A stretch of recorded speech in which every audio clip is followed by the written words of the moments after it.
महानगरपालिकेची निवडणूक अगदी तोंडावरती आली आणि निवडणुकीच्या पार्श्वभूमीवरती ठाकरे बंधूंनी त्यांची संयुक्त मुलाखत आज प्रसारित केली। महेश मांजरेकर आणि संजय राऊत या दोघांनी सुद्धा राज ठाकरे उद्धव ठाकरे यांची मुलाखत घेतली।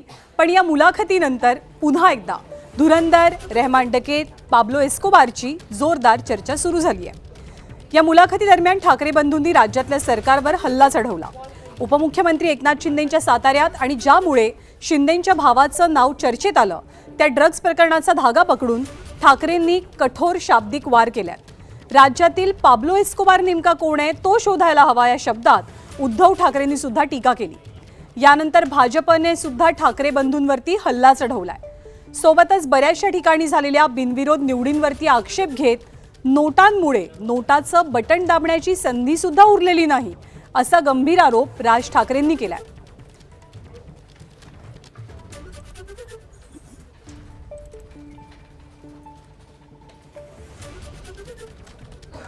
तर उपमुख्यमंत्री एकनाथ शिंदे यांच्या साताऱ्यामध्ये ड्रग्जचा मोठा साठा काही दिवसांपूर्वी सापडलेला होता आणि याचाच धागा पकडत पाब्लो एस्कोबारचा उल्लेख ठाकरे बंधूंनी आपल्या मुलाखतीत केला आणि याच मुद्द्यावरनं भाजपनं सुद्धा ठाकरे बंधूंना कसं उत्तर दिलंय आपण पाहूया। लोक धुरंधरवर या सिनेमावर चर्चा करतात, त्यातल्या एकंदरीत वातावरणावर चर्चा करतायत। मग मुंबईत रहमान डकेत कोण आहे किंवा धुरंधर कोण आहे? आपण दोघे या राज्याच्या राजकारणातले धुरंधर आहात। पाब्लो एस्कोबार पण शोधला पाहिजे। ज्या प्रकारच्या निवडणुकांवरचा खर्च आणि सगळ्याच गोष्टी ज्या प्रकारे होत आहेत आणि ज्या प्रकारे ड्रग्ज रस्त्यावरती येतात आणि त्याच्यावरती कोण हे व्यवहार करतं ह्याच्यावरती कुठच्याही प्रकारच्या धाडी किंवा त्याच्यावरती कुठचीही बंधनं येत नाही आहेत, हे काय आहे हे मला असं वाटतं केंद्र आणि राज्य सरकारला विचारणं गरजेचं आहे। नाही, उठसूट मुख्यमंत्री सगळ्यांना क्लीन चिट देत सुटलेत। साताऱ्यामध्ये एवढी कारवाई झाल्यानंतर निदान ती फॅक्टरी आहे तरी कोणाची आहे तर सांगा। बघा, ही सगळी लोक फिल्मी लोक आहेत। दिवस संध्याकाळी रात्री सिनेमा बघायचे, घर परिवाराबरोबर फाफडा जिलेबी खायची, मित्रांबरोबर गप्पा मारायचा ना। मुंबईकरांशी काय लेनदेन आहे? मुंबईच्या विषयाशी काय संबंध आहे? मुंबईकरांसाठी कधी रस्त्यावर आलेत का? मुंबईकर जेव्हा पुरात अडकले त्यावेळेला कोणी बंगल्यावर तर कोणी 5 स्टार हॉटेलमध्ये होते। हे दोन भाऊ पुराच्या 26 जुलैच्या वेळेला मुंबईकरांसाठी कुठे दिसले का?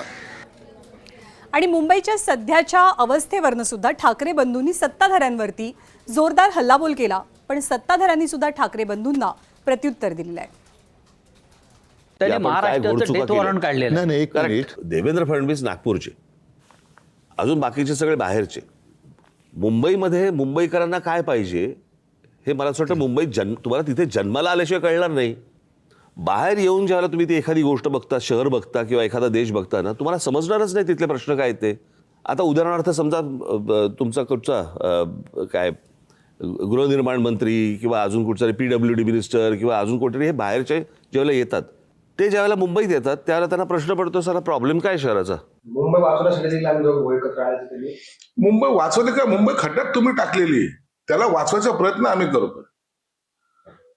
मुंबईचं वाट कुणी लावली? इतक्या वर्ष सत्ता असून सुद्धा मुंबई का डेव्हलप नाही झाली? आता ह्या 5 वर्षात का कशी दिसते तुम्हाला मुंबई?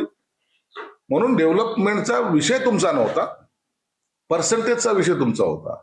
आणि हे एक दरवेळेला आपण जे म्हणतो ना की सोन्याचं अंड देणारी ही कोंबडी ही आपल्या ताब्यात राहावी, हा त्यांचा प्रयत्न आहे। मुंबईकरांसाठी कधी रस्त्यावर आलेत का? मुंबईकर जेव्हा पुरात अडकले त्यावेळेला कोणी बंगल्यावर तर कोणी 5 स्टार हॉटेलमध्ये होते। हे दोन भाऊ पुराच्या 26 जुलैच्या वेळेला मुंबईकरांसाठी कुठे दिसले का? ह्या दोन भावापैकी कोण भाऊ 5 स्टारमध्ये होता, कोण भाऊ आपल्या बंगल्यावर त्या ठिकाणी होता? लोकांसाठी हे कधी झटलेलं नाही आणि म्हणून लोकांनी ठरवलंय, तुमको कभी देखा नहीं, तुमको कभी परखा नहीं, तुम्हें वोट देंगे नहीं।